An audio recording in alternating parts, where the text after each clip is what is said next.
ہم عربی سیکھیں. ہمارے فرقے واریت کا ایک سبب جو میں بیان کر رہا تھا شروع میں 5 میں، چھٹا ایک اضافہ کر لیجئے. اسلام میں کوئی مذہبی پیشہ نہیں ہے. ہر شخص کو اس قابل ہونا چاہیے کہ وہ نماز کی امامت کرائے.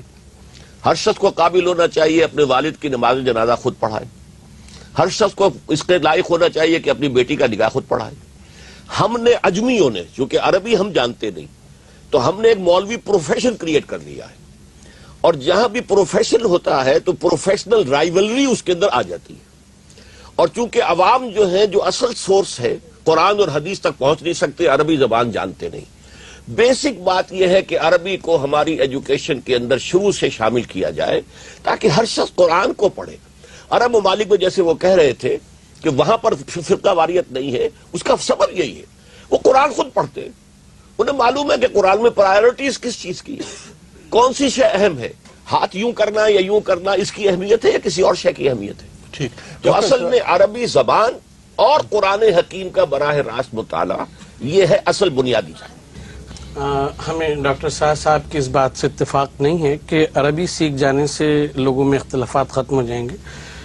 صحابہ کرام کے درمیان جو تعبیر کا اختلاف تھا، اس کے بعد تابعین اور تبع تابعین کے درمیان، اور اس کے علاوہ جو ائمہ مذاہب ہیں وہ سب کے سب عربی داں، اور شاید ہم سے تو بہتر عربی داں ہوں گے. ڈاکٹر صاحب کے بارے میں ہم نہیں جرات کر سکتے، لیکن اس کے باوجود ان میں تعبیر کا اختلاف تھا، ہے.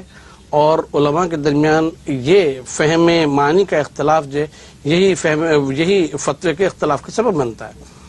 بنیادی طور کے اوپر یہ ایک بہت عجیب گفتگو ہے جو ہمیں شاید آپ کے سامنے بھی انیشیٹ نہیں کرنی چاہیے، لیکن اب بات آئی ہے تو ہم کہیں گے کہ اگر ہر شخص کو یہ اجازت دے دی جائے کہ وہ اپنے طور کے اوپر قرآن مجید کو سمجھے اور احادیث کا مطالعہ کر کے اس قابل ہو جائے کہ وہ احادیث کے جو اسناد ہیں ان کو دیکھتے ہوئے کہ وہ کس درجے کی ہیں اور کیا ہیں، اور پھر اس کے مطابق اخذ معنی کرنے کے قابل ہو جائے، تو ہم یہ سمجھتے ہیں پھر دنیا میں وہ کوئی دوسرا کام نہیں کر سکے گا، وہ صرف یہی کام کرے گا.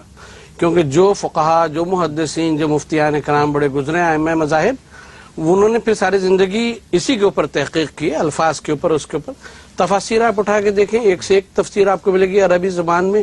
اور وہ جن اجمی حضرات کی بات ڈاکٹر صاحب فرما رہے ہیں، اجمی بار بار الفاظ استعمال فرما رہے ہیں، ہم آپ سے یہ بات عرض کرتے ہیں کہ ائمہ مذاہب جو ہیں 4 بڑے، ان میں سوائے امام شافعی کے کون ہے کہ جو عرب ہے؟ باقی سب کے سب غیر عرب. اور محسن نقوی صاحب بات کا موقع دیجیے. دیکھیے، 2 چیزوں میں فرق کیجیے. ایک ہے اختلاف، ایک ہے فرقہ بندی، تفرقہ. اختلاف میں کوئی اختلاف نہیں ہے، بلکہ قرآن مجید میں تو ہے وَلِذَٰلِكَ خَلَقَهُمْ، اللہ نے پیدا کیا، شکلیں مختلف بنائی ہیں، لوگوں کے مزاج مختلف بنائے ہیں.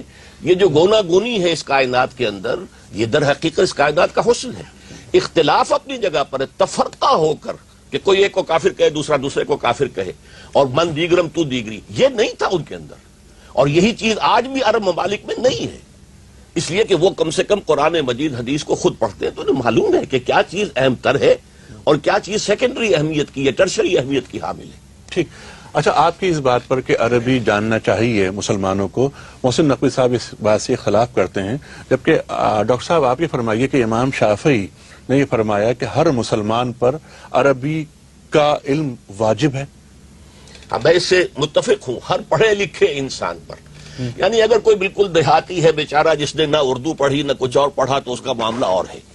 ہر پڑھے لکھے اور صاحب استعداد مسلمان پر لازم ہے کہ عربی زبان سیکھے، اچھا، اس لیے کہ قرآن عربی ہے. ٹھیک.